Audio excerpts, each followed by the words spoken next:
and insert those in there? There we go. Thank you.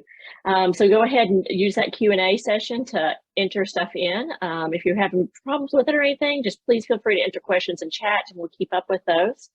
And then at the end of the panel, just for ease, we'll go ahead and ask all the questions at the end. Also, this is going to be recorded, as you heard. So we'll be able to send out a link to everybody who registered for the workshop today, for the session. So let's begin. Our first speaker today is Allison Singleton. Allison is a senior librarian in the Allen County Public Library Genealogy Center in Fort Wayne, Indiana, in the United States. She presented at the 2022 Roots Tech Connect Conference, the 2021 Roots Tech Connect Conference, the 2020 Indiana Library Federation Virtual Annual Conference, 2020 Roots Tech Conference, and the 2018 Indiana Genealogical Society Conference. She's also a Northeast Regional Coordinator for the National History Day in Indiana. In addition to her employment activities, Allison is on the board of the Indiana Genealogical Society and Indiana German Heritage Society. So thanks, Allison, for speaking today. Thank you. Hello, everyone. Thought I'd show my face and say hi. I'm going to go ahead and share my screen. And the first thing you might notice is that I've had a title change. So yay. So hello, everyone. Thank you so much for having me. I'm going to stop video so you can focus on the presentation.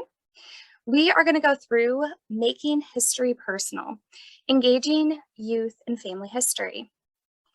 And what I want to talk about is what we're able to do at the Genealogy Center. The Genealogy Center is at the Allen County Public Library in Fort Wayne, Indiana. And if you're unfamiliar with it, it's the second largest genealogy library in the country.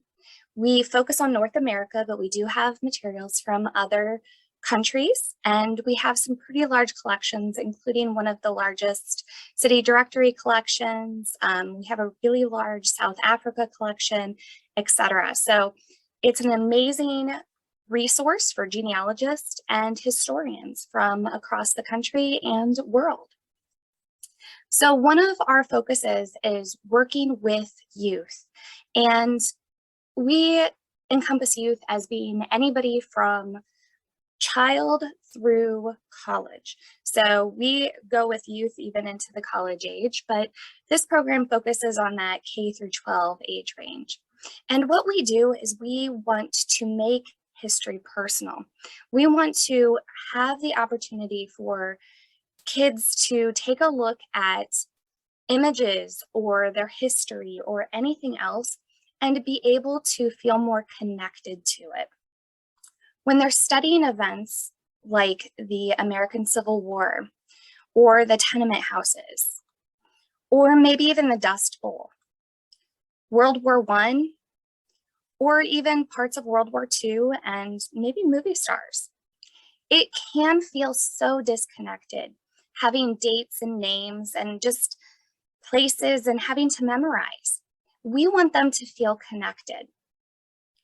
We've been working with different educators throughout the area and been talking to them about how to better fit this into their classroom. The issue that we're finding is that it's adding more things to teach, and it's not part of standardized testing to teach family history or genealogy. And sometimes even history has been put to the side in favor of English or math curriculum. So it's really important to be able to see how we can help teachers add this in without disrupting their lesson plans that they already have in place or making more work for them. So what we've discovered is creating lesson plans ourselves and giving them to the teachers doesn't necessarily work. They want to be able to work with us. They already have ideas of what they want to teach. We just support them in any way possible. An example of working with a teacher on having a genealogy, family history class is heirlooms. We worked with a teacher on having each of the students choose an heirloom that means something to them. And one of the memorable ones for me is a butter mold. One of the students had a butter mold, and that butter mold is something that they used for every Easter. And that was something that meant a lot to their family. And they were able to look at the family member who originally got the butter mold and who they are. It was a great grandparent. So we went back a couple generations. And, you know, it's not even going back to maybe the early 1800s for some of these kids. It's maybe going to the early 1900s, but it's getting them interested and taking an object that means something to them to pull that history in. And it was such a great experience. And the teacher was fabulous. She actually had each of the students create a project that surrounds this heirloom. So that student actually created a butter mold using the butter mold and brought it in with some bread to the class so they could eat the butter from this butter mold that was so important to them and their family. Another thing that we've done with a completely different class, we have been working with a school that is slightly non-traditional. They do student-led learning, and it's really interesting to be able to work with them on personal projects. What they're able to do is they're able to research their family history and look at their past, but the way they present it is up to them. They can do whatever they want to present their family history. One student created a rap about their family history. One student created a video game about their family history. Other students, they went a little more traditional. Some created PowerPoints, a couple did poster boards. And it's really exciting to see how creative these students got with their projects in presenting what they have. So they're able to sit back and say, okay, this is my family. I'm learning about them. And now I can take this information and the information I learned from the Genealogy Center, because they do take a field trip here.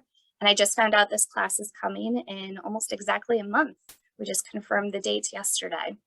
And they're going to be coming in and we're going to be assisting them with the research, which entails going through different websites like Ancestry, Family Search, newspapers.com, and then looking at the physical books as well to help build those family histories. And then they take that information and get creative. And I think adding creativity to the students' class actually makes it easier for them to present and take pride in their presentation. Another thing that we've done is work with students and taking that grade level out of the equation. So Allen County, surprisingly, has one of the largest homeschool populations in the country. So with the homeschoolers, we invite them in for homeschool days or classes, and we take the grade levels out. There's no reason to box people into a specific grade level or age range if their abilities are different. So animals are usually an easy way. Start with the smallest animal and go up for the difficulty. And we've found that that's been really successful to helping the students pick out what project feels best for them. And it gives the teacher, parent, educator a little bit of an idea of what level the student is taking. Another project we've worked on with a school is business histories. Now, this goes out of the family history sphere, but goes into that local history. And that's something that we think is incredibly important. Understanding the history eliminates the mystery when you're looking at family history.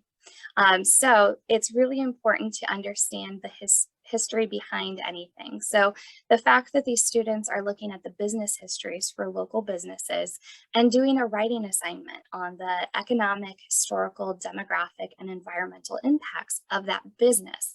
So they're able to come in, utilize our collection, learn about the history of these businesses, and also learn about these other impacts as well, the economic, demographic, and environmental, because that lasts throughout time.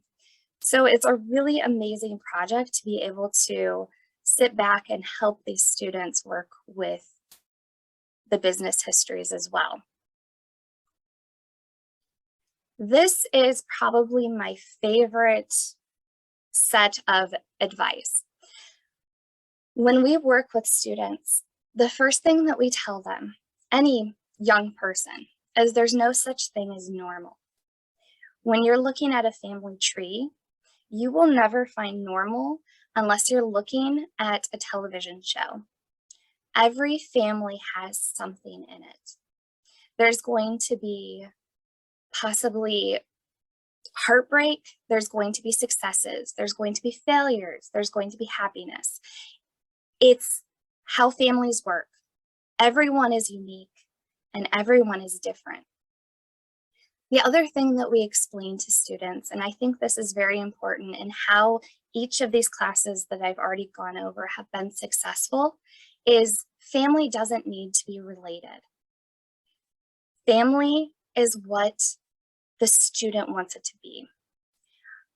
You have to be flexible. You have to take away the rigorous outline of a family tree is your bloodline and it goes straight back. That won't work for kids. That won't work for a lot of people. And that can actually make people, a lot of kids, and a lot of people in general, shy away from genealogy, shy away from family history, because they feel like they don't belong in family history if they don't have that quote unquote perfect family. So we give them the ability to know that their family is perfect the way it is, and it doesn't need to be their bloodline. It can be their heartline. And this is something I tell every student. Your heartline are the people that you love, the people that mean the most to you. The bloodline, that is your bio line. You can do either, you can do both, you can do anything you want. If you don't feel comfortable digging into your family, pick somebody else's. Pick a famous person, pick a friend, pick a teacher. It doesn't matter. It's about learning how to do the research and understanding how history can relate to the people in your family and make it more personal and make it something that they can take home and say, hey, did you know Grandpa was in World War II? That's amazing. I want to learn more. That's what we want. And that's what we're looking for when we give kids this information and the tools to do their family history. So having that flexibility to say, hey, you don't have to do your bloodline. You don't have to do this. Why don't you be creative? Instead of doing this family tree, why don't you maybe create something? Why don't you create a piece of artwork to show your family history because they're an artist? And that's what would be more personal to them. So that's how we work with the different teachers within our community to support them in teaching family history and making it more personal and understanding that every family is different. I would be incredibly happy to discuss what we've been doing with anybody here. Please feel free to reach out. Here's my contact information. And thank you all for attending and this opportunity. Great. Thank you so much, Allison. That was really great. So many good ideas. I've taken a lot of notes. So our next speaker is Mona Vance Ali. Mona is the archivist for the local history department at the Columbus Lowndes Public Library System in Columbus, Mississippi in the United States. She received her master's degree in history and public history from the University of North Carolina, Wilmington, and is currently working on her MLIS with the University of Southern Mississippi. In 2011, she published a book titled Images of America, Columbus, and is the immediate past president of the Society of Mississippi Archivists. She also teaches a class on public history at Mississippi University for women.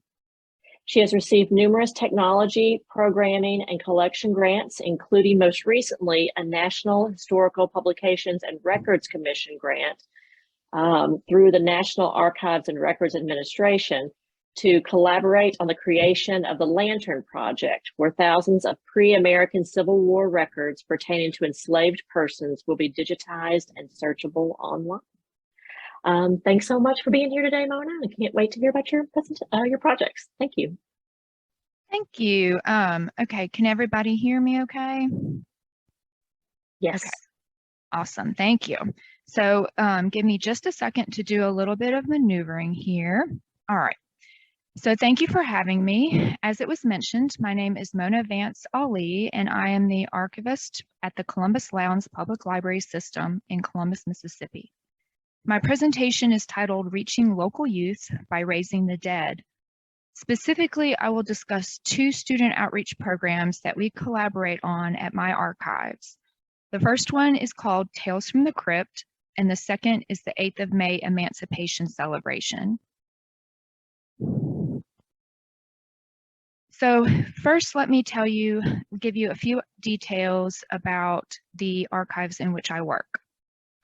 The public library houses the local history department, which is actually made up of two distinct sections. There's the Billups Garth Archives and the Margaret L. Buckley Genealogy Room. They share a reading room space, but they are two distinct sections.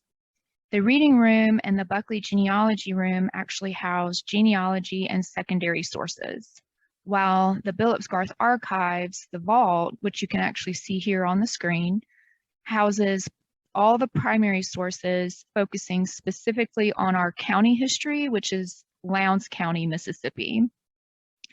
The department has a staff of about 2.5 people with a rotation of around 1 to 2 volunteers and interns in any given semester. And just to also let you know that the city of Columbus is around a population of around 25,000, and the county is around 60,000. So it's a semi-small community. We're certainly not New York City, but we're very lucky to have an archives in a smaller town, a smaller community, such as we have. So the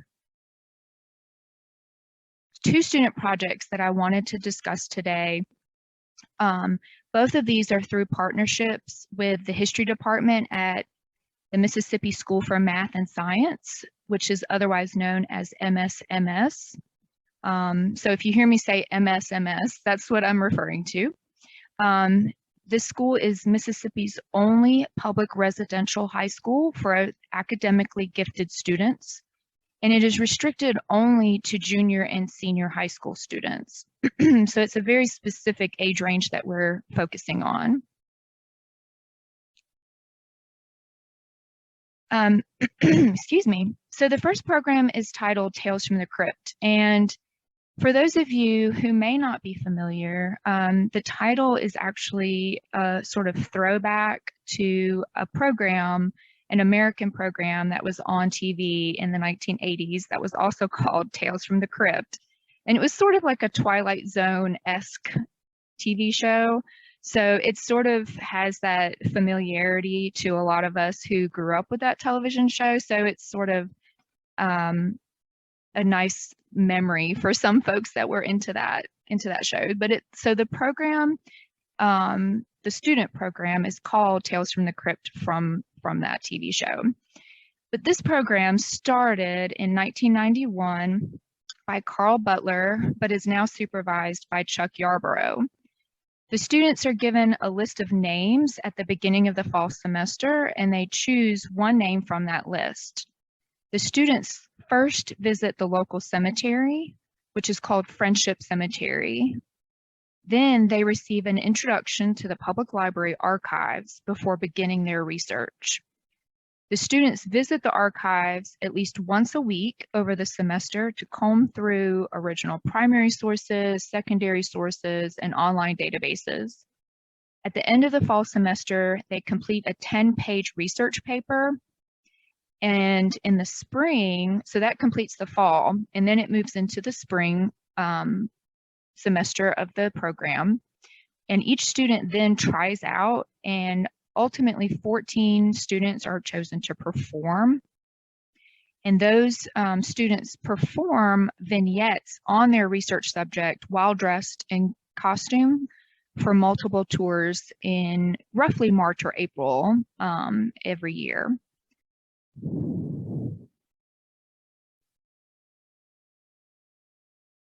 And 4 of the 14 female students who are picked actually perform what are known as the Decoration Day Ladies, which you can see here. The Decoration Day Ladies are the women who are credited with beginning what is now known as Memorial Day in America. And so that's a federal holiday, and it can trace its origins to Columbus.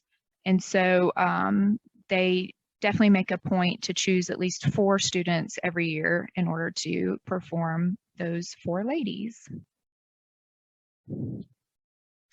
The great thing about this project is that it isn't bound by the cemetery's limitations. And those limitations are specifically that Friendship Cemetery is an all-white cemetery.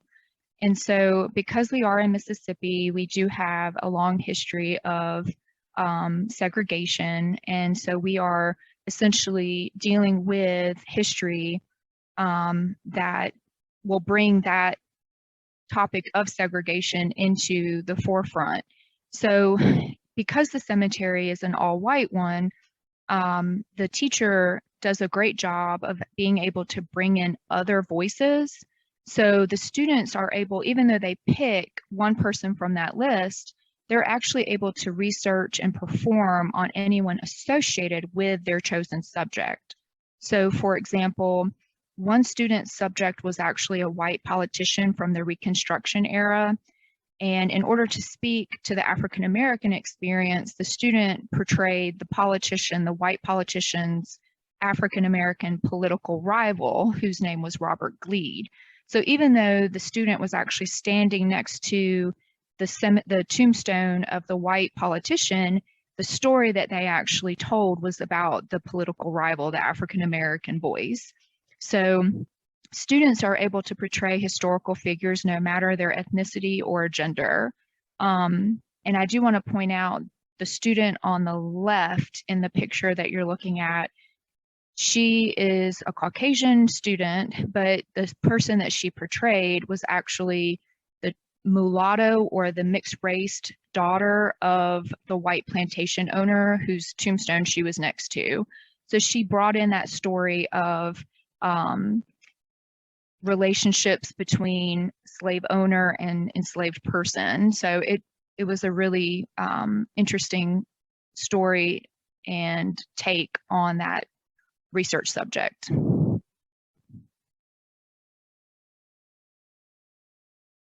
So here are also a couple of photos of the young men performing as well. I just had included so many photos of the females, so I thought I would show that yes, the males, the students are performing as well. And the great thing is that even though 14 students are picked and not all students are able to actually perform, the other students do actually assist with the overall actual programs, and they serve as tour guides or perform musical selections if they have some kind of musical talent. So they are actually still participating in the overall tour. And so those tours happen over multiple days in March and April, and people can come and experience the actual performances, but also get to see how all the students are helping in the project as well.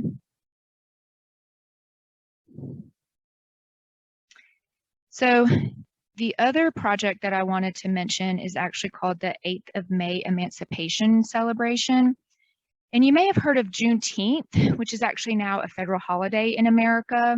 And that celebration commemorates the emancipation of the very last remaining enslaved persons in Texas on June 19th, 1865, which was the last state for federal troops to reach with the news of freedom following the American Civil War.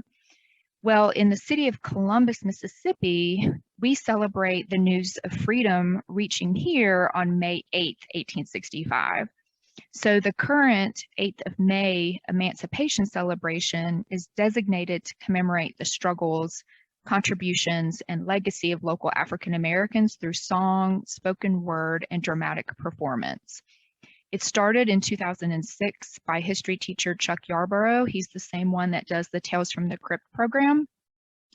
And it is the 8th of May celebration is actually a one-day program in and around May 8th, of course, depending on when it falls, that takes place in the historically African American or all Black cemetery, which is called Sandfield Cemetery. The program includes performances not only by the history students, but also the MSMS choir, which is called Voices in Harmony, and the local Columbus High School choir as well. So the 8th of May Emancipation Celebration program has received national attention and was featured in HBO's Our Towns documentary in 2021. Additionally, the project was celebrated in Jim and Deb Fallow's New York Times bestseller book called Our Towns, and the performances have been featured in The Atlantic, U.S. News and World Report, and in newspapers and magazines throughout the state and region. And I just wanted to point out that this was my 15 minutes of fame because I was in the documentary for all of like 5 seconds. So I can at least share that with my great-grandkids one day. So that was an exciting project to be a part of. So here's actually what I've been talking about so far are sort of the public aspects of the programs, but how is it that we engage with them in the archives? So each program is a little bit different. So for the Tales from the Crypt program, the archives actually gives the tour for the students and also provides the students with what's called a pathfinder in order to guide the students towards helpful resources. And so the pathfinder essentially has a list of the most commonly utilized either secondary or primary sources from our facility. And it also helps the students like sort of check off what resources they've already looked at. And that also helps us in, because I can't help, 30, 40, 60 students and know exactly what resources they've already looked at. So if the student comes to me and says, Miss Vance Ali, I can't really find anything. I'm kind of struggling to find anything on my person. I can have them show me their Pathfinder, which has checks off of resources they've already looked at. And that way we're not sort of reinventing the wheel and going back to resources that they've already checked that doesn't have anything. So it's helpful for them and it's helpful for us. The students also walk to the library at least once a week over the course of those 3 months. And they learn how to locate, analyze, and engage with historical resources, touching on a variety of historical themes. Now, the 8th of May Emancipation Celebration is a little bit different because the students actually only visit the archives on one day, and that's because the resources that they need are a lot more limited to very specific items, and so the teacher has already chosen those items beforehand, and they're ready for the students when they arrive, and they, Mr. Yarborough uses those resources to help them sort of explore local African American history, specifically themes of war, politics, education, race, and violence following the American Civil War. With these two programs, though, the students are able to interact with over 500 manuscript collections that we house at the archives and dive into our local government records, which includes over 50,000 court cases. So we're a little bit unusual that we actually have not just manuscript collections, but also local government records, which could be city minutes, it could be circuit court records, chancery court records, and hundreds of thousands of records, specifically court cases, and those are a lot of things that we're working on digitizing right now. But the students also utilize our online digital resources on the Mississippi Digital Library, which you can see the link to on this slide at the bottom. And the Mississippi Digital Library is actually through the University of Southern Mississippi, and it's sort of like a clearinghouse. It allows institutions from all across the state to place their digital content on one site so that patrons can access one site instead of having to go to multiple institutions' websites. And it's been super helpful for us because, of course, the students, you know, they may be up at 10, 11 o'clock at night doing research, and we, of course, are closed. And so these digital resources are able to be utilized by the students even beyond our actual open hours. So the benefits are really immense. For the library archives, projects like these actually help us fulfill our mission and support our very existence. They also help increase our usage statistics, which in turn justifies increased funding from both the city and the county. For the students, the benefits are long-lasting. They learn valuable skills such as researching, analysis, and writing, which they then take into a multitude of life skills as well as future careers. And because everyone likes statistics, the best ones that I really have to provide for you today are pre-COVID, unfortunately. So they're from 2019. Because COVID sort of just threw everything on its head for us, and we weren't able to do the same sort of quote unquote normal programming. So the 2019 statistics shows us that the MSMS student programs made up roughly 30% of our yearly patron in-house use. So those people that are actually physically coming to the archives, they make up 30% of our yearly usage. Now, things are sort of slowly returning to pre-COVID numbers. This is actually going to be the first year where we're actually back to quote unquote normal. And so I'll be able to sort of reassess where we are with that, but it's definitely a huge benefit for us to be working with these projects. So if anybody has any questions, please let me know, but that's my contact information. So if you have any further questions, please just shoot me an email. So thank you very much. Great, thanks, Mona. Such interesting idea, such interesting programs everybody's running at their institutions.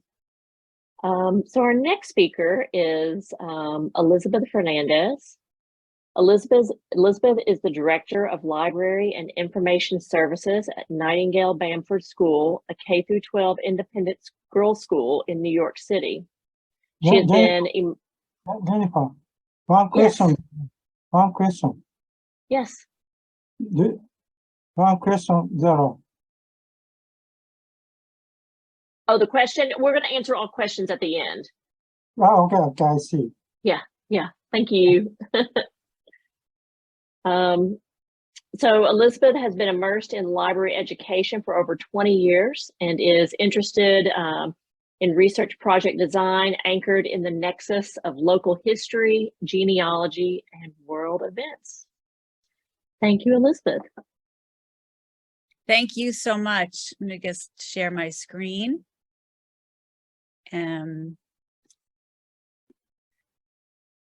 So thank you, everybody. I love these presentations so far, and I'm really happy to be part of this panel. I started this project that I'll be talking about 5 years ago, and in all of my years of teaching and doing research with students, this is my favorite, most fun project I've ever done. So when I saw there was an actual workshop devoted to this idea of genealogy and teaching, I can't tell you how excited I got. So thank you all, and I'm learning so much myself. So my project is called Block by Block, Local History as American History, New Opportunities for Primary Research. And what it is a project for high school students. They're usually juniors and seniors. And what we do is select a city block, a New York City block, and through historical maps, census records, photos, we put together sort of a snapshot of what the block looked like in 1920 and what it looks like today. So just a little background, when we introduced this project 5 years ago, it was in the spring of a lot of the students' senior year, and it was met with tremendous groaning and despair to start a research project at that point in the year. And they loved it so much that I've had students come back to say it was the best project they ever did. And some of them ended up majoring in like urban planning. So it had a big impact. And I think the reason is that it's so hands-on. So when you select the buildings on your block, you look at sort of in the census records, you can look at, you know, who lived in the building, how many floors did it have? Was there a storefront? How many people lived there? What countries did they come from? Were they renting or owning? Literacy rates. And they start to really get a sense of what this particular block looked like. And once you know, all of the students present their blocks, it's actually become sort of a patchwork of many blocks and many neighborhoods throughout the city. I always say to the students that research really is a collaborative and extremely creative process, because especially with this project, there's a lot of collaboration, and creative because they're really doing something for the very first time. They're creating new information, right? So they're looking at raw data, and they are coming up with, excuse me, I'm sorry, this is binging like that. They're creating their own narrative based on raw data, which is something they don't get a lot of chances to get. I created this LibGuide, which is, you know, the sort of a pathfinder. I don't know if anybody else uses this tool, but I was able to put together a lot of information, sort of creating a packet so that everyone got their block, their census information, you know, links to historical maps, books that we have in the library, online resources that include photo archives, historical newspapers, atlases, etc. And then I'll talk more about that in a second. Okay, let me go back to.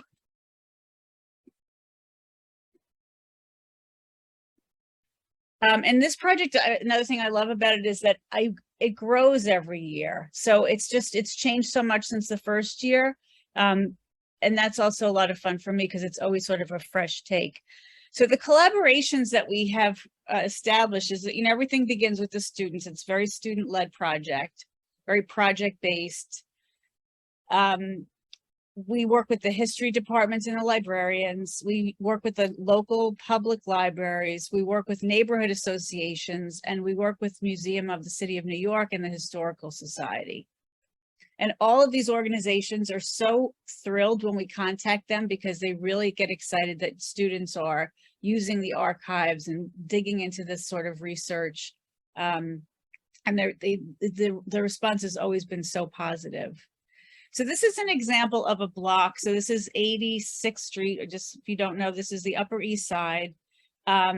This is an example of a map. So what the map of 1920 would look like. And then of course we zoom out and get a bigger picture so they could look at what sort of churches or parks or libraries or, you know, orphanages. At that time, there was a lot of sort of group homes. So they really get a sense of what that whole area looked like. But then they really zoom into a specific block. So maybe, you know, some people could have a block that has, you know, 6 brownstones with very few people living in each, versus, you know, high-rise buildings, especially in 1920, they were starting to build these really big housing projects, you know, with thousands of people living in them. And then we go to the census, and then you can really get a sense of who's there. And I think this is so effective because they're really suddenly thinking about real people in the history, real individuals, you know, who they have names, they have ages, they have occupations, and you know, how many siblings do they have, or who's the head of the household. So suddenly this sort of abstract history becomes extremely specific and personal. So out of that data, then they would go look at historical photographs. So this is all from a student's paper, and just they got photos of exactly what their particular block looked like. And then the end result is they write a paper. It's usually about 10 pages. And sometimes they take the approach of, taking a person from the census and imagining their life. So for example, this particular student talked about this block that was very German at that time in the 1920s, a lot of German immigrants. There were beer halls everywhere, breweries. But this particular block, part of this of the Upper East Side, was where this sort of very elite, Fifth Avenue, where there's very few people living in the houses, with a lot of servants and a lot of, large buildings with maybe one family in it, versus these other sort of immigrant housing where there was a lot of people speaking a lot of different languages and working and living in that neighborhood. So this Yorkville, which is part of the Upper East Side, was part of that sort of connection between these two parts of urban living at that time.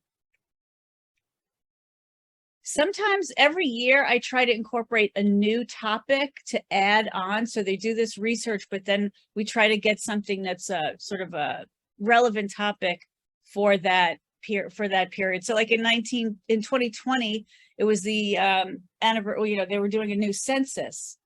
And so we started to look at the history of the census and what the purpose of the census is, and the various questions that they've used over various decades. Also, it was an incredibly hot topic politically, socially. There was a lot of news about the census, but I just included a few things here. When they look at the different decades, for example, in 1930, they were asking questions like, it was the last time they asked whether you could read or write. In 1930, there was a question about whether you owned a radio, which I thought was a fascinating question. But during the war times and all this stuff, that was actually an important question. Again, so the average number of people in the household was 4.1. Average life expectancy, 59.7 years. And at that time, 1930, Italy was the place that most people were coming from. Okay, then 1940, top 5 countries: Italy, Germany, Russia, Poland, and England. Average household size was 3.7. So it's just so interesting to see in 10 years what focus the federal government takes in order to try to get a count of everybody and to get a sort of a snapshot of what's happening. And then in 2021 school year, we decided to focus on how COVID and the influenza of 1918, just to compare them. And it turns out that there were mask slackers in 1918. There was a lot of articles written about people who did not want to wear masks, and how that created, conflict within the society. So lots of incredible parallels with these two events, and gave the students a real sense of how things change and how things actually never change. So with COVID came an interesting sort of pivot for our school, because we were working virtually as of March 2020. So we had to conduct all this research. I would do, Zoom sessions with the students. But what happened then was, prior to 2020, we would assign students blocks around the school. The thinking was, well, it's easy for them to walk to the places, they can go during lunch, and they could get everybody would have access to these particular blocks. And then when students were home, they couldn't get to these blocks. The students who lived, in different boroughs and further away. So we decided to let the students do their own blocks. And even though this was like a result of COVID and being, isolated, this is a change that we will never go back to the original way, because when students started to research their own neighborhoods, their sense of belonging and pride of place and just overall, interest in their neighborhood was extraordinary. And then it made me feel like, why didn't we start out like this? But again, we evolve each year. This is a student who lived in Astoria, Queens, where this William Steinway, who had the piano factory, but also then built an entire village. There were schools and churches named after Steinway, street names. And then again, finding historical newspapers, she found that there was an accident at the factory. So this student wrote an incredibly creative piece about what it would be like to live in this neighborhood in 1920, including all of these sort of news articles. Where we are in Manhattan is 92nd Street between 5th and Madison. And so when I started to do this project, I used that block as sort of my, original, like how would this be? Let me try to actually do this project myself. And so I found the map, I found the census records, and then I found this great discovery that Sergei Rachmaninoff lived in the building where the school is. He was listed as a professor of music. He lived with his wife and 3 daughters. And when I saw this, I just couldn't believe my eyes. I had to keep like double checking and cross checking, and I made sure I did some other research to make sure this was in fact the guy, the musician, the pianist, the composer, and that his wife Natalie and daughters Irene and Tatiana were in fact his family. So the school had never known that this was true, that this was the case, that he lived in the building. And the music teachers almost fell over when I told them, because they just got so excited that he lived in the building that they taught in every day. So again, doing sort of comparative photo analysis. So this is the building in 1925, 1980, and then today. I can't tell you how much I love this project. I would be very happy to share my LibGuide or any of this information with any of you. And I think, since we're working on an international basis today, it would be so fun to see, what your neighborhoods are, or if you're urban, suburban, rural, how that would look across the world. Thank you so much.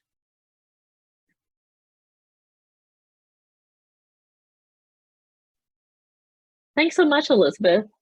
Another great, great project. I feel like I'm not doing anything at my institution. You all are inspiring me to take on so much more. So our next speakers are Louise Riley and Carrie Shaw. Louise has worked as a history teacher, an outreach officer, an education officer, and as a children's literacy specialist across schools, museums, and libraries. She has worked in Australia and the UK and has a passion for helping all people understand their shared stories through history, heritage, and culture. Carrie Shaw has a passion for people, collaboration, libraries, and all things smart. Starting her library career in rural Australia, it was a visit to the traveling ANZAC exhibition from the Australian War Memorial that lit a fire in Carrie on how technology could be used to make history come to life and appeal to a wider audience, particularly younger people. Carrie has the lead role in the newly built digitization lab and the task of digitizing Newcastle Library's large heritage collection. Thanks for joining us today, Louise and Carrie. Looking forward to your talk. Hello, everybody. Hi, everyone. I'm Carrie. I'm Louise. And it's 10 to midnight here in Newcastle. So please excuse us if we sound a little tired. I will just start my PowerPoint and share our screen.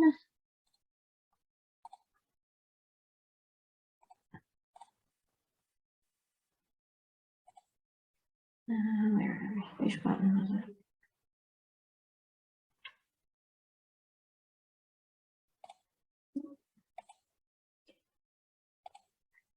Okay, so the City of Newcastle acknowledges that we are on the traditional country of the Awabakal and Worimi peoples. We pay our respects to their elders past and present, and also acknowledge the First Nations people of other countries joining us online tonight.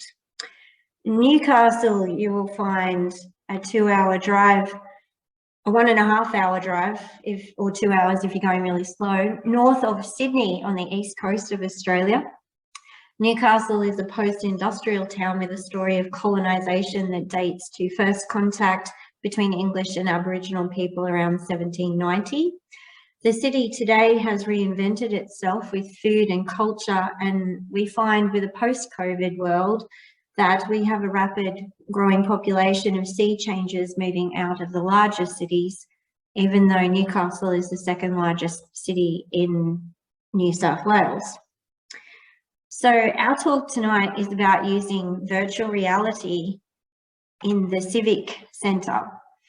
So Newcastle Library holds 440 or probably close to 500,000 heritage items, including historically significant works of art. And the question was asked of me as the digitisation specialist, what do we do when we don't have enough room to display this art? Well, you know, it lives in a room, in a space between 2 floors, or you can build a virtual reality picture gallery, which is what we did. So we had to decide what to put in that picture gallery. And I decided that we would start with the Merrell picture collection, of which you can see an awesome example of there. His eyes twinkle with such mischievousness when you see the portrait in real life. I think he'd be the kind of grandfather that would feed your child red cordial before he sent it home with you. So we decided that we would exhibit these Merrell portraits and their magnificent beards and mustaches. And so we had to decide how to do that. So we decided that we would do it in a virtual gallery that had the look and the feel of our magnificent town hall, because truthfully our budget didn't stretch to an entire replica because that was quite expensive with the contractor. So the Merrell portrait collection was chosen because it was finite, it was finished. We have a Lady Lord Mayor at the moment, so we could go right to her portrait. The portraits date from 1859 to the present day, and there are 5 galleries in 2 different time zones. So the picture that you can see on the screen there is the 3 galleries from the 1859 to the 1937 version. And then in the foyer, you can flick a time switch and it will take you to another picture gallery, which is from 1938 until the current Lord Mayor.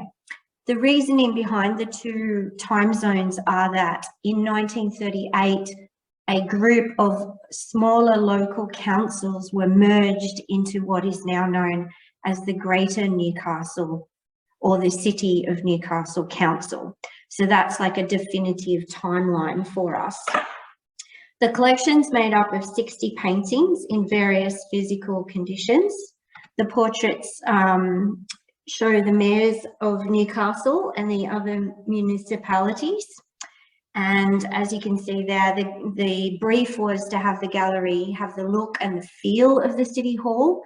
So the wood paneling, the colours, the door furniture, the lights that hang from the ceiling, all of that was photographed and given to the contractor. There was much backwards and forwardsing about which of the chairs we would use, which of the carpets and things like that. It was actually heaps of fun. It was kind of like renovating, but without the dust. So it was really good. The brief was also to have the ability to move between the rooms and to be user and to be interactive and fun whilst maintaining a sense of space. So there was room to move around. The disappointing thing with this is the first thing everybody realizes is that they can pick the furniture up and throw it around.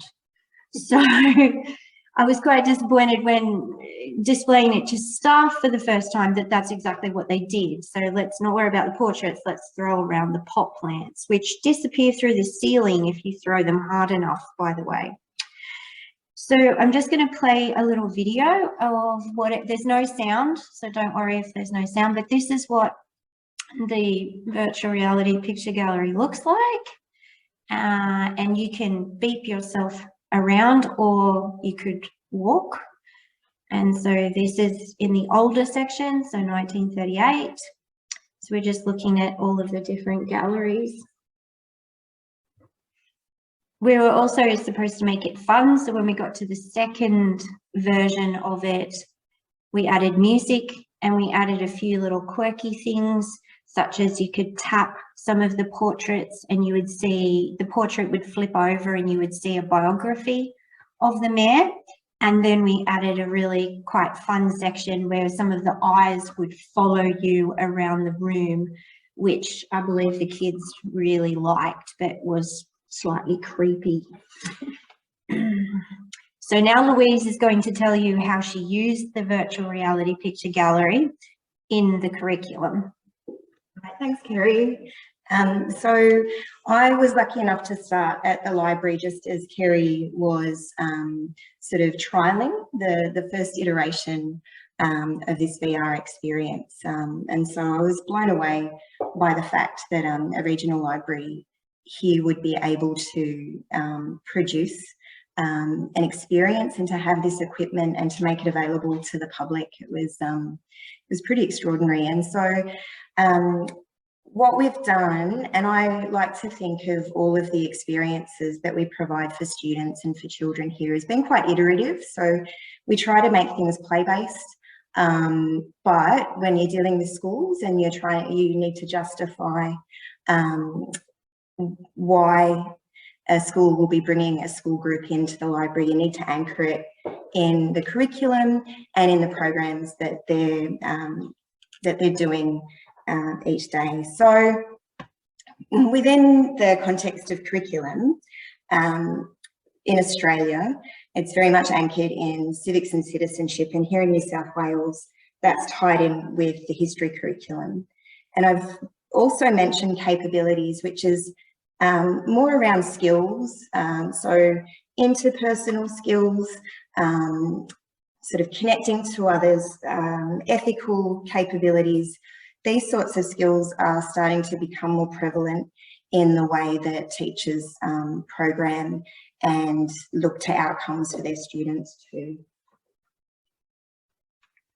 So in terms of the civics and citizenship component, this Merrell Portraits experience is really very much about the local government experience. So in Australia, we have a federal government, that's our national government, and then we have state governments. So New South Wales, Victoria, Tasmania, we all have a state government which will look after things like education. And then we have local governments. And so our Merrell Portraits really speak to the local government experience, that, you know, things that are in students' lived experience in their neighbourhoods. You know, their schools are anchored in these things. And so we were able to position this VR experience in the local government elements of civics and citizenship curriculum. Okay, so here's a close-up example. When we've had students using the VR, we really encourage them to explore and to play in the space. So it's a little bit less about looking at who that mayor is when they served and any details. It's more about looking at the portraits themselves. What types of people are we seeing on the walls? What types of people are we seeing in power? Those sorts of things. And then we anchor that or link it to a range of other experiences around local government and around civics and citizenship. Okay, so I think we all know, if you've had a chance to use VR, that it's a really valuable tool. And I think as one in a suite of connected activities. So the pedagogy behind VR and AR and other immersive technologies, it's still it's still building, and the jury's not out on the benefits necessarily if you look at the academic literature, but it's a great way to remove barriers to travel, which has been great in COVID times as well. It means that you can access sites that don't exist anymore. So not being able to see City Hall with all the Merrell portraits hanging because they're in store, it means that we can access that now, which is really good. And kids can be in the space in a very different way to what it would be like to be in an actual gallery. So they can throw the pot plants around and things like that while they're exploring. One thing that I've seen when we use this in our suite of programs is that a lot of students haven't used VR before. And it is a technology that's been around for some time, but it's still something that is not as accessible as I thought it might have been in the classroom. And so a lot of the times when students are using it, they are learning the sort of gross motor skills of how to hold the controls and how to orient themselves while the headset's on.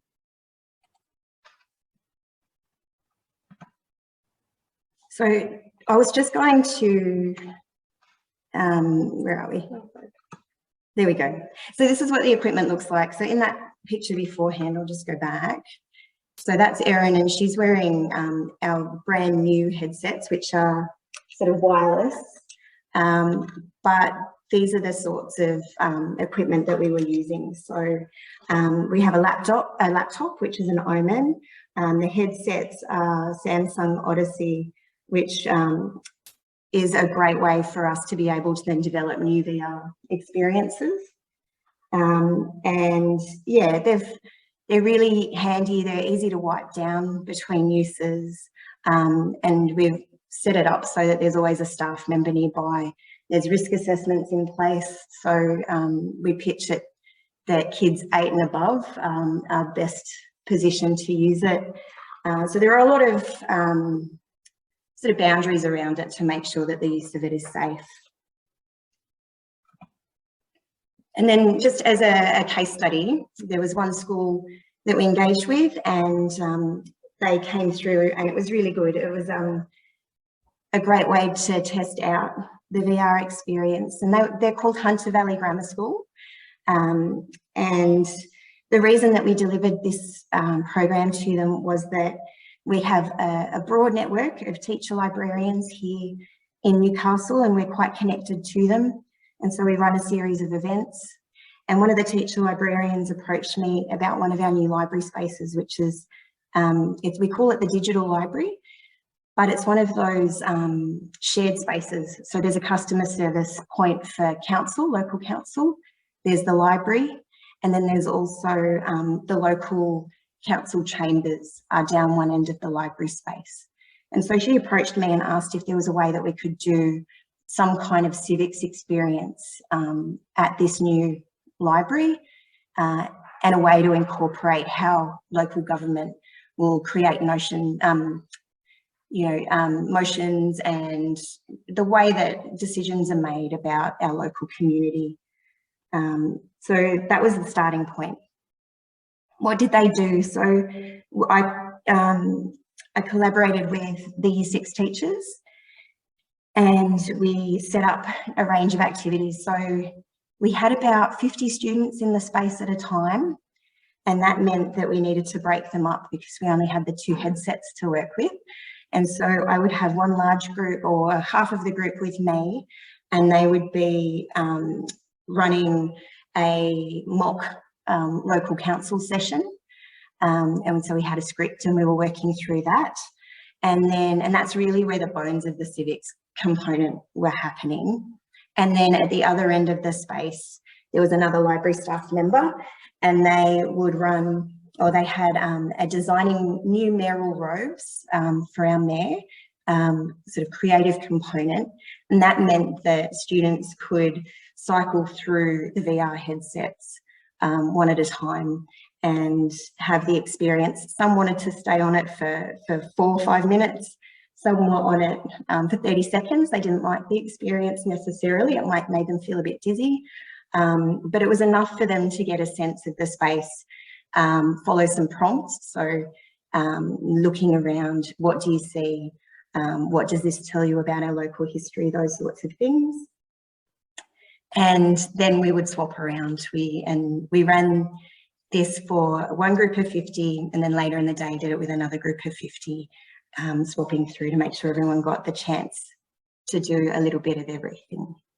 And then how did it fit into their learning continuum? So the reason they'd approached us was that on the other side of COVID, they were preparing their students to go on a trip to Canberra, which is our national capital, and it's where they go to Parliament House and they learn about federal government. And so they were starting that civics process of looking at local government, then they would look at state government, and then they would go on a camp to Canberra. And then what did the teachers and the students and the library staff think? So the feedback from the teachers was very much focused on the VR. And I think because it was a new experience and it was something I think that they weren't expecting. And so they found that it was a really play-based tonic for what the students were doing with me down the other end of the library in terms of looking at how council and local government function. So it was a nice balance to that sort of more dense content. The students loved it, and it was the library space in itself is a place where you don't have to sit and be quiet necessarily. And it was a place to explore and try new things. And so they were quite open. They asked loads of questions. And yeah, we're really engaged. From our point of view, I think it was a really good way to try out the technology. I think going forward, what I would like to do, and I think the play-based element is great, but I would like to learn a little bit more myself about some of the mayors, some of their histories, some of the work that they've done locally, and then maybe be able to thread that through all of those other activities that we do alongside the VR.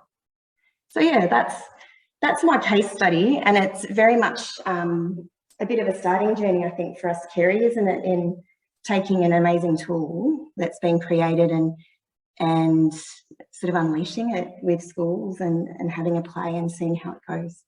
Yep. Thank you, everybody. Yeah, thanks for having us. Thank you. We get this sorted out. Masao, are you here with us? Yeah, no problem. Okay, great. Let me go ahead and do your introduction. Masao is the TR-ADEAC project researcher in the University of Tokyo Graduate School of Interdisciplinary Information Studies, specializing in subject pedagogy and informatics. With experience as a high school teacher, he currently conducts practical research on the educational use of digital archives in elementary, junior high, and high schools. His research includes inquiry-based learning design using Japan search and advocacy of collaboration of SXUK-LAM through workshops on using diverse materials for the construction of a teaching material archive. He gives lectures and workshops to libraries and local authorities in Japan and on using local materials and ICT-based inquiry learning methods in their work. He is the recipient of the Digital Archiving Society of Japan Award, the Linked Open Data Challenge Grand Prize, the Platinum Sponsor Award and Community Award, and the ICT Dream Contest Excellence Award.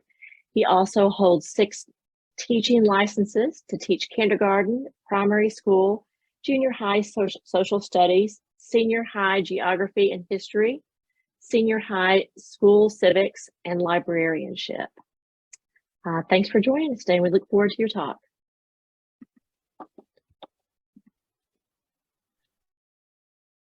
Thank you for a great opportunity today.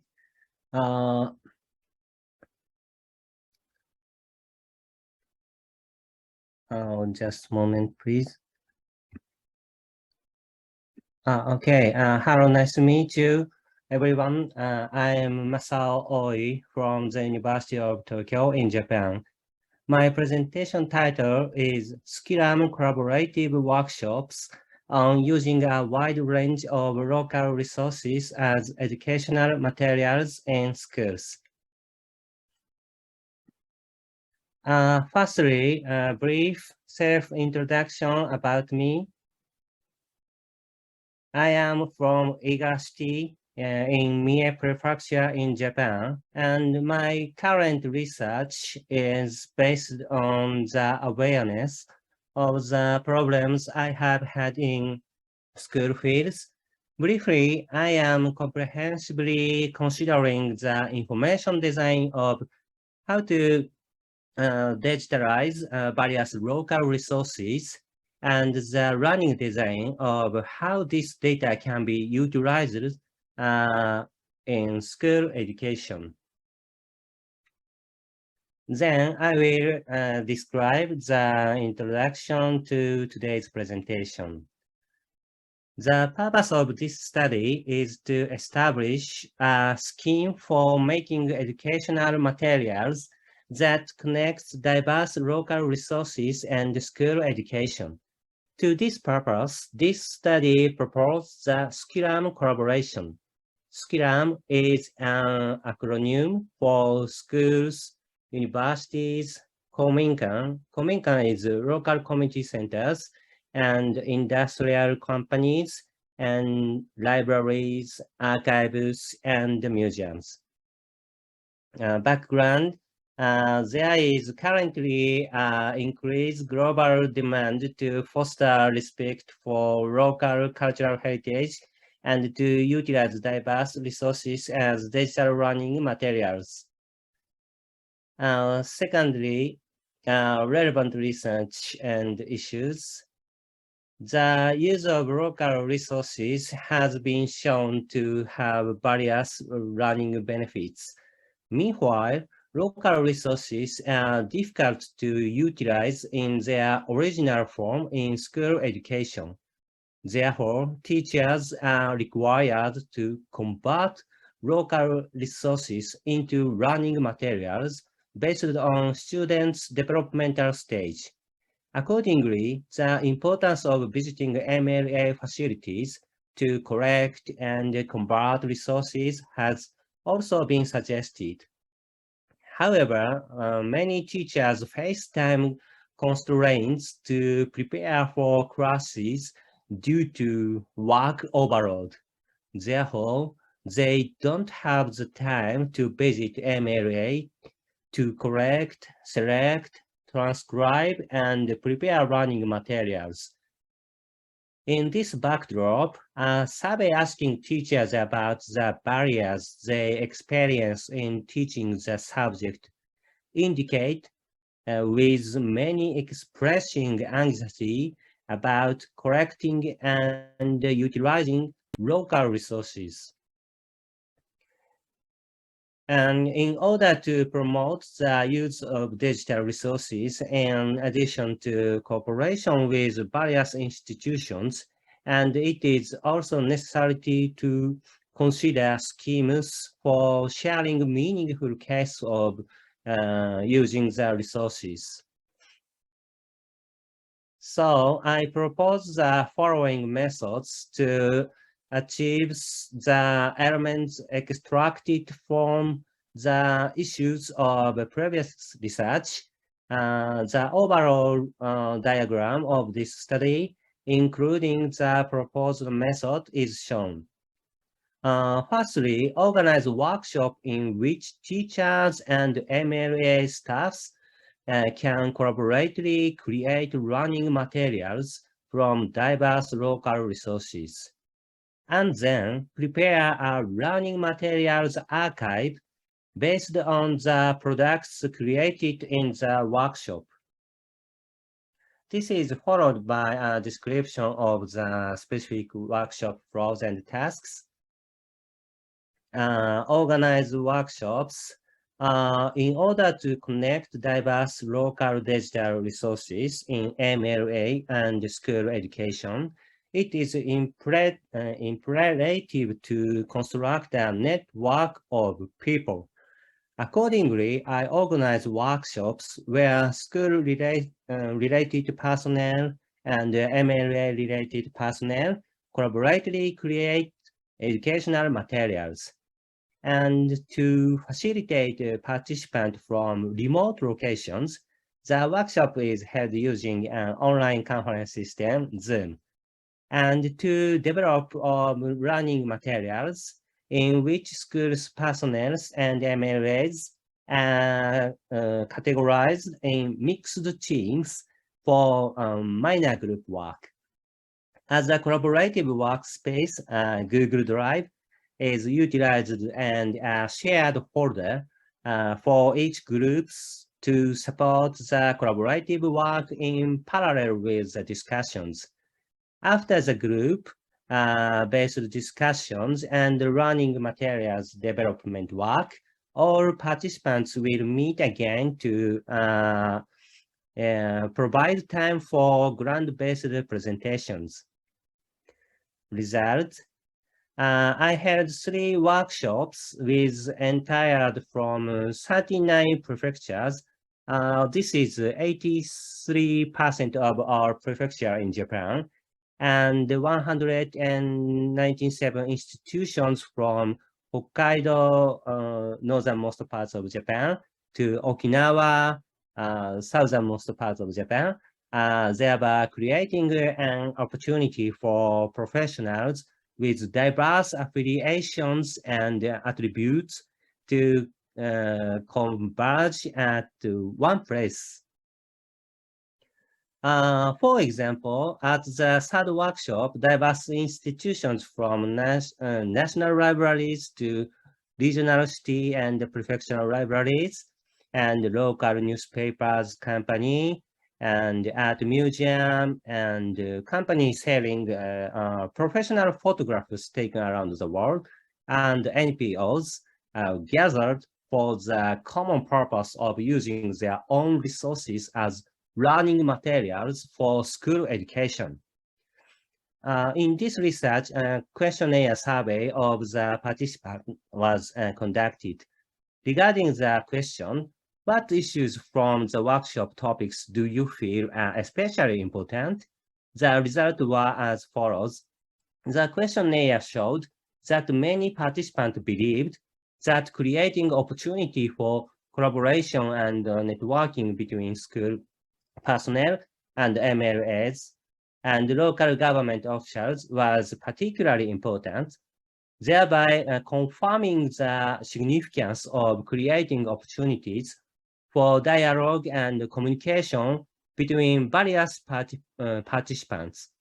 The result also showed that many participants believed that understanding the conditions for secondary use of resources was also important, which can be attributed to the fact that the concerned and issues from different perspectives, which are usually difficult to interact with, were shared through the workshop. The learning material archives included a compilation of learning materials that was deliverable of the workshop and was made available in September 1991. The archive has since been expanded with each workshop. Now, 62 learning materials have been released with educational metadata and licensed to enable secondary use. The UI of the archive provides the ability to search for learning materials by workshop event, as well as by subject, grade, era, region, and keyword in the granted educational metadata. Characteristic the learning materials were produced from various subjects and perspectives. The learning materials shown in the figure is co-created from the perspective of social studies and health and physical education. It consists of a running design that start from a unique picture of a vision and consider the historical events behind it, based on the differences between now and the past. This picture has impressive image of the strange adult like scientists and naked children, and you wonder why they are wearing sunglasses, don't you? Well, this is actually a scene from an old Japanese school scene. Our running materials archive of this research could also serve as a foundation to support new running designs that break away from the traditional teaching frameworks and perspectives of the Japanese educational system. The following some example of running materials. This is a running materials that makes use of fishing resources in port towns. And this is considering the monetary system and the economy from pictorial resources. And this is considering from tools and waka Japanese poetry, cross-curricular running linking the subject of Japanese and social studies.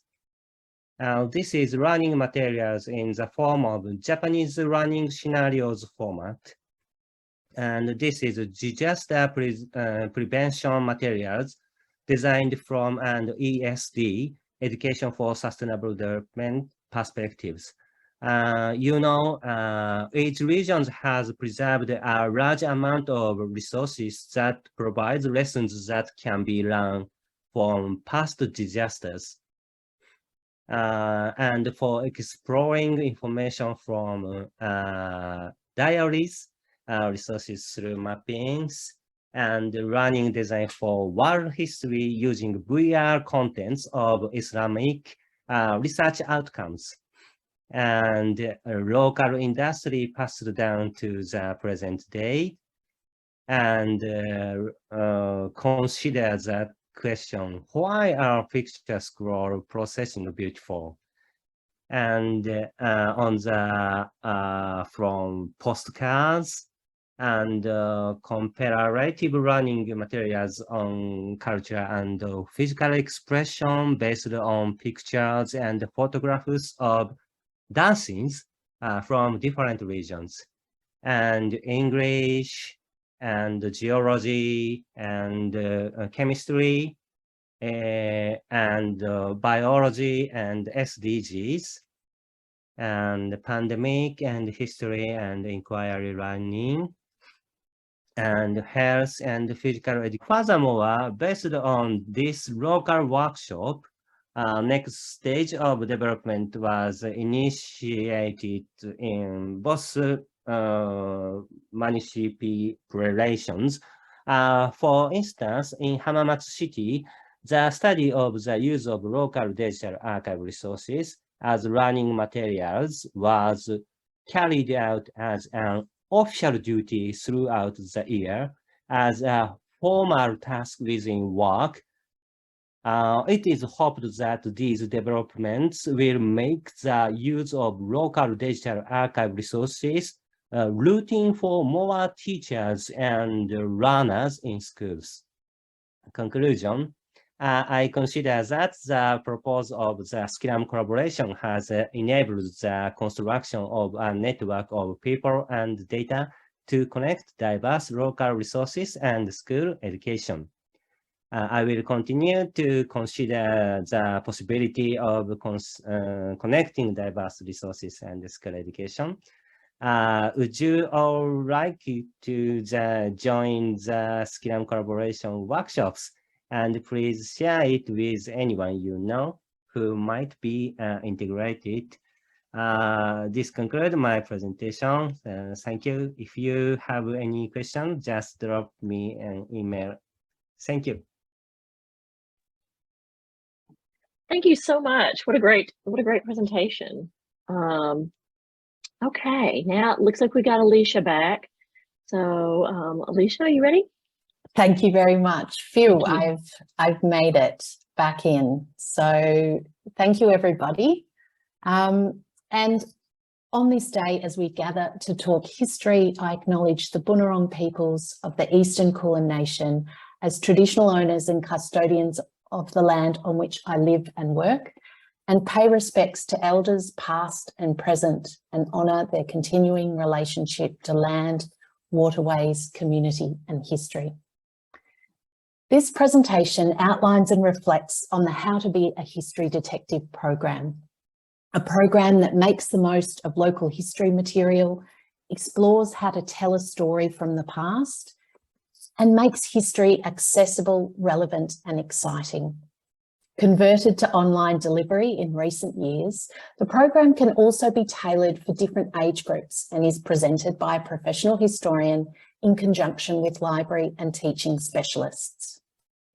We begin the workshop with a simple explanation of what a historian is. I might get our participants to tell me what they already know about history and historians, and then give them a framework to hang their knowledge from. I tell them that we historians find history clues and tell stories about all sorts of topics. I tell them that history clues might be found in photographs, in documents, in buildings, in clothing, in our surroundings. And I tell them that we can find these clues in libraries and archives by walking around our neighbourhood, looking at photographs and objects, and by talking to people. I show the students examples of my work and share that the history stories we tell can become exhibitions, books, digital stories, podcasts, and that in many ways you're only limited by your imagination. Then I introduce the idea that today they will become history detectives looking for clues, and that together we will solve a history mystery. And depending on the age of the participants, this might be in a 1-hour workshop, a whole day, or even a historian in residence program that spreads over an entire term. When beginning to work with a group, I often start with an image like this one from our state library here in the state of Victoria. A familiar scene with a lot of detail that enables me to take the temperature of the group. I begin with what might seem an easy question. Is this an old photo or a new photo? And depending on the mode of delivery, in person or online, I might invite them to put their hands up to respond, or hands on head or hands on lap for either choice. Or if online, perhaps using emoji reactions to share their answers. And then we unpack those answers. How come? Why do you think this is, for example, an old photo? What looks different to today? And that brings me to an often repeated question in these workshops. What's the same and what's different? And the students might observe that whilst the scene of children and teachers in a playground is familiar or the same, they can also notice all the differences in the people, the play equipment, the clothing and the environment. We often talk about technology and how today with filters we could make anything look grainy and black and white like this image. And all of this initial conversation allows me to get a sense of the children's capacity, their responsiveness, interest and existing knowledge. It guides me for the rest of the workshop. What language might I need to use? Do I need to be simpler and stop to explain, or can I build in complexity during our time together? And what is the dynamic of the group? How confident are they to speak in front of each other? I may have been given some insights from teachers before the workshop, but based on my observations with this first activity, I might choose to leave them to work in a big group for the whole time, especially if they're a group who don't already know each other, or consider changing to small groups that go away and report back, or to chat informally in pairs before we respond as a big group. For online delivery, I might consider using chat and voice as a way to make participants comfortable to take part in the activities. Here's an example of a history mystery. In this part of the activity, I offer the participants a range of historical material or clues to help tell the story of a single person. Here I've chosen a local Melburnian who isn't well known, but has a story that taps into migration, wartime, and family life. Here I've intentionally chosen a variety of images, archival records, in this case a service record from World War II, and newspaper and magazine articles. These are from a range of institutions consciously chosen to help expose the students to different libraries, archives, and other collecting bodies that they can access to, either in person or online. I'm also trying to provide a way in for all of the students. So having a photograph of a sporting team is a deliberate choice, just as is having a wedding photo, in this case, one with 12 bridesmaids. It prompts conversation and brings us again to starting with what might be familiar and recognisable to some extent. Maybe they have a photo of a sports team up at home, and then being able to ask the what's the same and what's different question. The image with the banana in some ways is there for humour, to lighten the mood, but it also tells part of the story of this person. He mentions that this banana was the biggest he'd ever seen in his 40 years of working in fruit and vegetables, over 1 kilogram. And after looking at this article together, our group might wonder how heavy a banana really is, or at least used to be. I like to think that this session might encourage the students to return home and weigh and measure a banana just to find out for themselves. In addition, with different age groups, I might lean towards more images versus text-based material, particularly for younger students. And with older students, we can really dig into the information found in the written sources. And as you can imagine, in this case, the service record alone is full of history clues. As we work through each image together, we keep track of our facts or history clues on the whiteboard in the classroom, or a virtual whiteboard if we're running the program online, or the students might do it themselves in their small groups, in their notebooks, or on poster paper. Ultimately, we bring those clues together and we tell the story. The very youngest students might draw a picture of their vision of this person, or help create a timeline of the facts of their life. Older students might write a story or present our history mystery in some other way. I once had a group of students present me with a history rap about the person whose life we had been exploring. I also wanted to share with you this additional approach that I've found works really well with groups, all the way up to university students. A model of approaching each piece of historical material with the reflection tools of see, think, and wonder. Working with a group, we might look at this image and consider simply, what do we see? We see a man holding a baby with a brick wall behind him. Then what do we think? I think this is an old image. I think that the man might be wearing a military uniform. And finally, what do we wonder? I wonder, is he about to go to war? Or was this when he came back? Is he outside for an event? Is the baby his baby?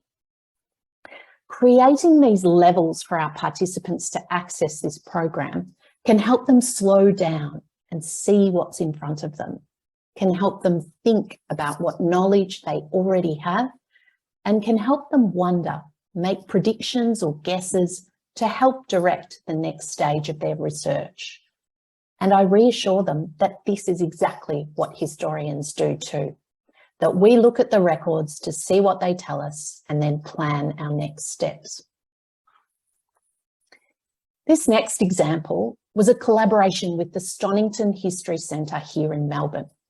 I presented the How to Be a History Detective program for schools local to the centre. In these workshops, we use their local history collection to connect with the students. Using these images of the schools, students were able to reflect on what is the same and what is different about the grounds of their school, the buildings themselves, their school library, the uniform, the hairstyles, even things like light fittings, clocks, and furniture. It was also wonderful to compare photographs of winning hockey teams over 100 years apart. Again, the students reflected on the formality of the uniforms, wondered how they would have played in clothes their forebears would have worn and how they would have celebrated. We also compared a 1902 map of the area with a current day Google map. We reflected on the size of the school and its surroundings. And working like this with a school lends itself to lots of different classroom activities. Teachers could dive deeper into the maps or records of the past. They could take students on a walk around their school or their neighbourhood, or use the workshop as a starting off point for a history unit or before a visit to their local history centre or library. And these are examples of activities that teachers worked on with their students as part of the How to Be a History Detective program.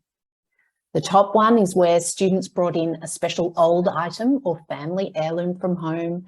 They shared and discussed it with the class and then created a collaborative timeline with them. And another where students created a display of their special items with object labels, just like an exhibition, and shared them with their community. The How to Be a History Detective program also has the benefit of connecting with the history curriculum for schools. Participants are able to engage with historical concepts and skills such as identifying and analysing primary sources, observing examples of continuity and change, understanding sequencing and timelines, and making comparisons between past and present.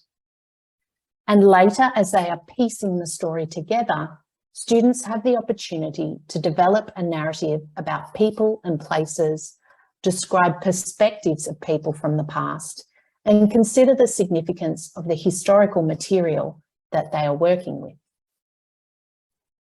In this program, the accessibility of the history material that you use is critical to create broad appeal and engagement. Highlighting sources that are recognisable, local, and that provide multiple entry points for students to connect with the material. Using tools like observing what is the same and what is different, and repeating that question throughout the workshop. Using see, think, and wonder to help structure the student's approach. And being flexible with the presentation, modifying for ability, age, and interest.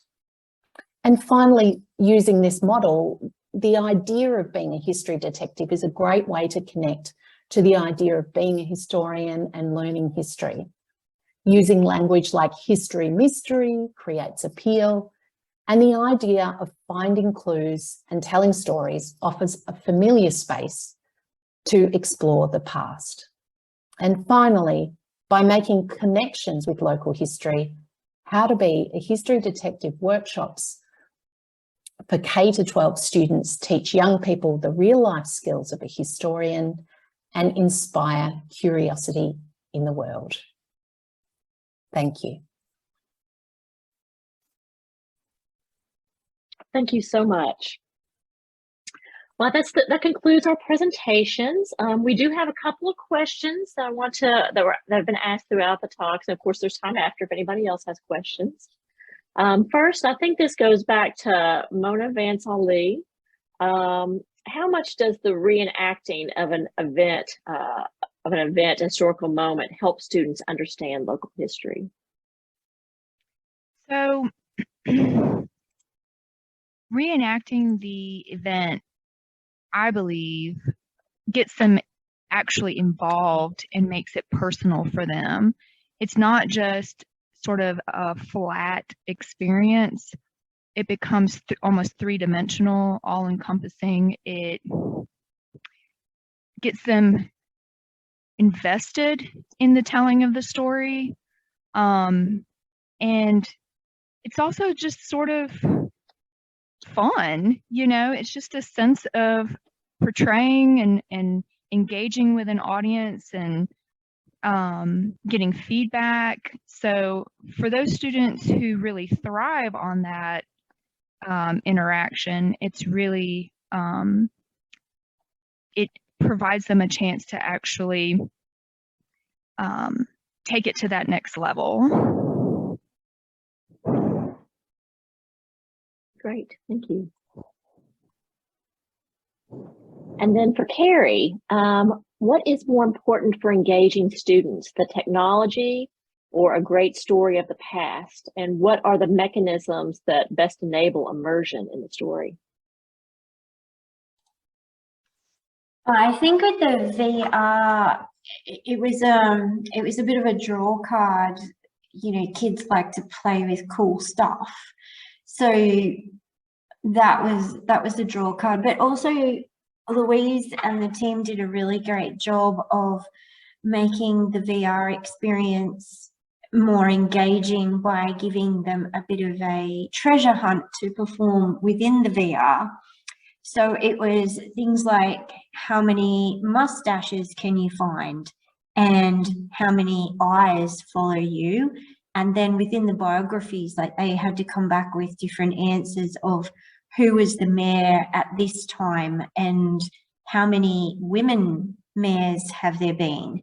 So things like that got them engaged with the people, not just the technology.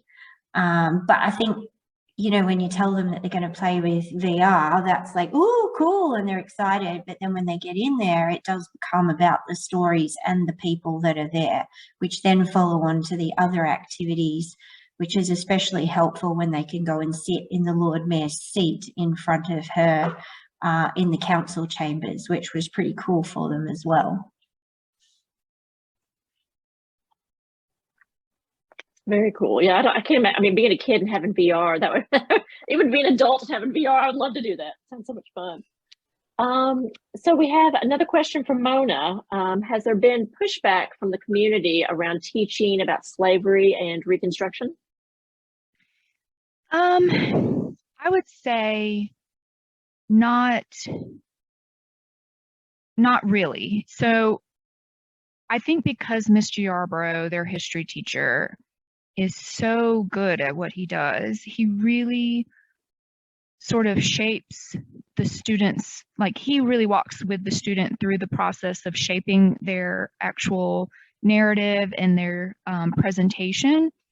And so it really pays a lot of respect to the subject matter instead of trying to use it only for entertainment value. And in fact, we've had a lot more individuals from different backgrounds get interested in it because they're able to pull in the African American voice and show how both the white and Black communities existed together. You know, they weren't separate. They were living their lives engaging with one another every day.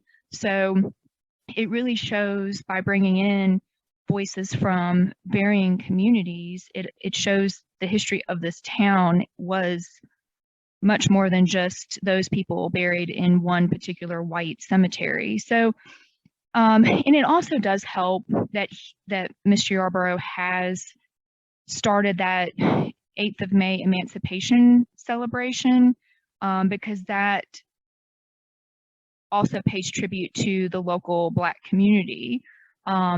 And there's really been an effort to sort of throw back the curtain to a lot of these voices and histories that previously were left out, completely ignored. And therefore, it actually really has become something of a sense of pride for our local community to have these two student projects occur. I actually started working at the library in 2005. The project, the Tales from the Crypt project, is a little bit older than my beginnings at the library. And so if Mr. Yarborough or Carl Butler, the originator of the program, experienced any kind of backlash. I'm unaware of that, but since 2005, there hasn't been. And like I said, it really has become such a huge sense of pride for our community that we actually have these programs, both Black and white communities. Thank you, Mona. I have a question for all the panelists. So I know with me, so much of the problem has been trying to engage teachers, either to get them to come in here or to be able to work us into their schedules and their lesson plans. Can anyone want to share their experiences of how you work to bring these groups in and get their teachers and their group leaders engaged? I could I start. can, Oh, yeah. sorry. It's Elizabeth. I can say that when I first introduced the blog project, there were 2 teachers working with me, and one of them was so resistant to any change that I thought we were going to have a real problem. But I worked really closely with him, explaining each step of the way, and made it very easy for him to integrate the material by visiting the classroom and sending him updates. And I have to say, 5 years later, he's my biggest fan and advocate. He goes to the administration constantly to say how, he admits that he didn't want to. I remember him saying, I don't see how this is ever going to work. It's not going to work. It's crazy. I don't want to do it. And now he talks about it all the time. So I think I think for librarians in schools, it's always the issue of how to convince your faculty that you're not piling on more work, that you're there to actually facilitate and make their lives easier. But they have to buy in initially. And then when they see that and they tell all their friends, that's when things start to really spread around. And Alicia here, I was just going to say, that idea of having a champion in the school, even if it's just one teacher. But of course, I think it can be hard to access teachers when they're so busy, particularly in these last few years. I think it's important that you're ready to deliver quickly if you can. But also I have found sometimes my way into schools is by having good relationships, like with the Stonington History Centre or with local councils who might get a query and then they can direct them towards me. So that can be helpful too. Hi there, this is Louise, and I've got a similar idea around networks. I think that any kind of network, so it could be like a history teachers association or a teacher librarian association, that you become part of it, you become a regular attendee to committee meetings, that you're really involved and vocal and build those relationships over time. And then I find that it just takes one spark, one thing that will sort of bring you together on an interest or something that you're both kind of thinking about, and then you can create some really great bespoke sorts of things as well. So yeah, that always works for me is teacher networks. All great suggestions. Great. So does anybody else have any questions?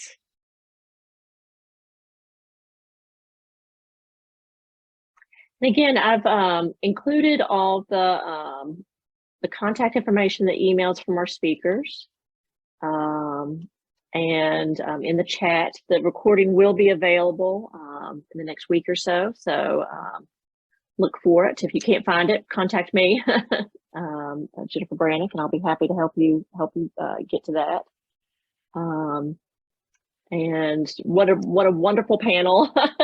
Really great projects, and also different, from different groups. And I really thought that it was excellent, and appreciate all of our speakers today, and appreciate all the attendees for joining us. So thanks a lot, everyone. Have a great day or night where you are. Thank you. Thanks a lot, everyone. Yes, thank you. Thank you, Jennifer. Thank you all. Thank you. Bye. Bye. Thank you. Bye.